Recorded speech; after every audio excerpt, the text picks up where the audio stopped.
gatii soofaa nutti himii, gatii meeshaa mana kee keessaa nutti himii naan jettanii har'a gatii soofaa isinitti himaa. Meeshaan hundiniyyuu guutuu jira. Viidiyoo keessatti isin agarsiisa. Obsaanii viidiyoo ilaalaa xumuraa isiniin jedha. Sireen hin jira, quumsaaxiniin hin jira, xarapheessaan hin jira. Wanti dhibe tokkoyyuu hin jiru jechuudha. Kunoo innis fayyoon irra teessee jirtu kun gatiinsaa soofaa qofti xarapheessaa osoo hin taane hedduu kwaalitiidha, bareedaadha. Kunoo ispoonjiinsaa inni kuni 45,500 jechuudha. Macarrashaa isa dhumaatii jechuudha. Gatii ittiin gurguraa jirrudha jechuudha. Sireen illee hin jira. Wanti hundumtiyyuu guutee jira jechuudha. Sirees yoo barbaadani guyyaa biraatti birrii isaa isiniif himaa jechuudha. Gatii isaa nagaafadha.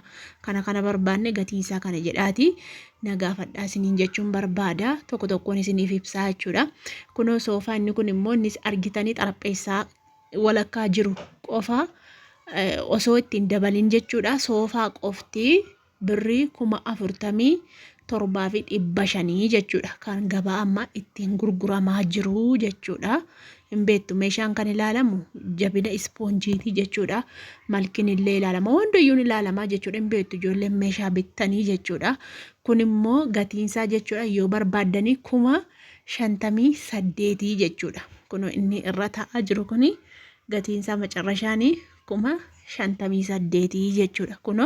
Kun immoo ittiin ba'u isa kan biraa itti baasee isin agarsiisa. Intini ispoonjiin keessaa isa ittiin ba'u walumatti hodhamee jira jechuudha. Jalaa fi irraanii walitti hodhamee jira, gadi hin dhiisu jechuudha. Carqiinsaas bareedaadha. Ispoonjiinsaas baay'ee bareedaadha. Gannama hin dhugu kwaalitiidha jechuudha. Kun harkisaan jira itti hin ba'u jechuudha. Kun la argitanii ittiin ba'u walitti hodhamee jira jechuudha. Haga jalaatti maanni maqaansa isa dalga soofaan irra galama fakkeenyaaf irraa fuudhee isinitti agarsiisa. Iddoo tokkotti isaa wajjin walitti hodhamee jira, walitti hin ba'u, wal qabatee jira jechuudha.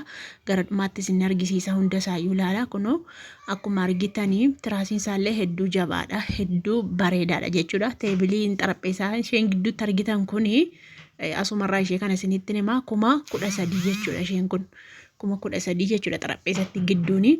Kunoo akkuma argitanii soofaa inni kuni 47,500 isiniin jedheen jira. Kunoo irraa baaseen isin argisiisa. Gadhumaatti ilaala. Kunoo ispoonjii isaa kunoo haala kanaan irraa fuudhama. Inni amma 58,000 sun immoo irraa hin fuudhamu. Kun amma irraa fuudhamee itti deebisee jechuudha. Inni sun immoo irraan ba'u.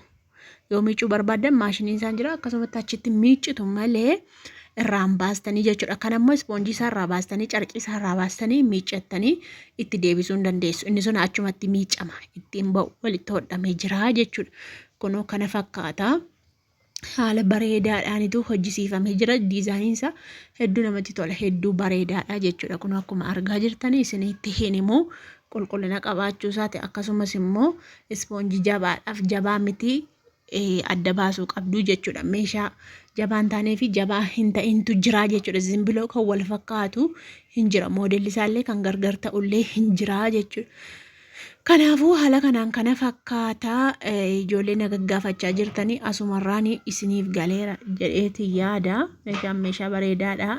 Akkasumas immoo kan nuti geessuu dandeenyu as keessa qofa naannoo kana. Naannoo nuti jiraannu geessuu manatti tola isinii geessinaa jechuudha. Naannoo jiraannu kana. Deebi'ee immoo iddoo biraa fagoo hin ta'a taanaan fakkeenyaaf akka ijoollee oolataa fa'aa.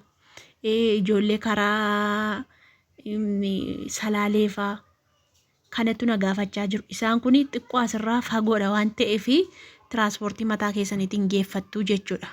Makiinaan mataa keessanii ofii keessanii kontoraata fidattaniis fe'achuu hin dandeessu. Deebi'ee immoo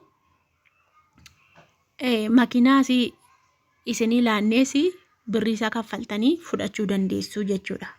Kanaafiyyuu tola geessituu iddoo kamitti geessitu warri jettanii isintu kaffalata. Warras keessaa qofadha kan tola geeffamuuf malee warri iddoo fagoo deddeemanii tiraanspoortiin kan keessanii jechuudha. Tiraanspoortii isaa dandeessanii yoo jettanii fudhachuu hin dandeessu jechuudha. Deebi'ee immoo kunoo qophii keenyarra jirraa jechuudha. Qophii fayyootiif qophii keenya gammachuu isa burtukaanii murmuraa jirti. Soofaan mana fayyoo kanaa fi inni amma isinitti agarsiise tokkumadha jechuudha. Soofaa fayyoo kana argaa jirtu miti. Diizaanii isaa garagara malee carqiin isaas tokko, ispoonjiin isaas tokko jechuudha. Diizaanii ittiin hojjetame qofatu garagara. Innillee akkasuma 47,500 jechuudha. Inni amma mana fayyootti argaa jirtan kun isuman amma isinitti hime kanaadha jechuudha. Gatiin isaa tokkuma.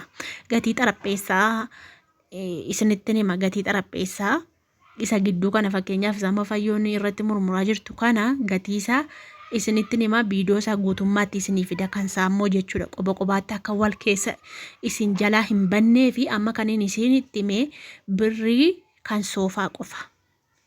Kan xarapheessaa qobaatti isiniif hima. Akkasumas immoo kan beenshii iddoo biraatti teebelii innis sadarkaa qaba jechuudha. Tokkoffaaf lammaffaa qaba jechuudha. Ani suuraa isaa isiniin fida. Suuraa isaa ilaaltanii akkasumas viidiyoo isiniif waraabaa isin agarsiisa. Isa ilaaltanii filattanii kan barbaadan bitachuu hin dandeessu jechuudha. Maaliif fedha keessaa waan ta'eef akkasii warroonni iyyaafattan immoo dhiifama biizii ta'e viidiyoo kana ilaala. Egaa kun akkanatti qophoofnee jirra. Waan dhumaa babbareechanii jira. Ol qabaddu kaameeraa kee. Qabadee maan jira? Rakkoon qabu kun haala kanaan kana fakkaataa jechuudha. Qopheessinee ani sila dandeetti isaa qabu fayyadamu kan babbareeche xiqqoo seenee waa'ee biyya keessaa hin beekne waan ta'eef. Biyya keessa bichaa miti. Miidiyaa warra qopheessu malee hin agarree lugumatti ofii kooti qopheessee hin beeku. Saaba kana ta'e. Gabunaa cabacabamuu qaba bara. Cimtuudha dhugaa. Qobaaboon akkasitti gaxxamudha. La qobaatee sirreessite kana laalame. Qobaaboon akkasitti gaxxamudha. Hedduu tokko bareeda. Kanaafiyyuu gaa keekii keenya kan murru immoo namatu nu jalaa hafe beektu nama muraasa nama lamaan tokkotu nu jalaa hafe. Amma sanatti garuu nu eegdusnus eessayyuu hin deemtan. Mitiire? Na bakka kana jechuudha baay'ee gammannee jirra waan ta'eef kana hin dhiisnu jennee immoo qopheessine malee diggisiimma baay'eeyyuu argitaniittu sun qophii baay'ee argitaniittu. Maal ture? Kan bakka hedduu tokko gammadee jiru. Cheersa dhimma hin himne. Kunoo cheersa hin himne. Cheersi mana soofaa, mana farniicharii, algaa, biiffee, qumsaaxinii maal isiniin jedhama barbaadde daayiniingii teebilii maaltu hafe? Waa hundumaa wanti dhibe tokko yoo hin jiru isaan ajajatanii jenna. Bakka kana jechuudha. Viidiyoo keessatti immoo argu waraabeen jira waan ta'eef. Keekiin kun haala kanaan qophaa'ee jira. Ganaa namni hafuu jira. Akkuma fayyoon jettee horsiisaa dhufamee nyaatama jechuudha. Hundi keessaniyyuu warroonni nu gammadanii gammachuu namaa qabdanii hedduu tokko galatooma. Isinillee rabbiin ittiin isin haa ga'u isiniin jedha. Ameen isinillee galaatii waan yaaddan karoorfadha. Waan itti barbaadan milkaa isiniin jenna.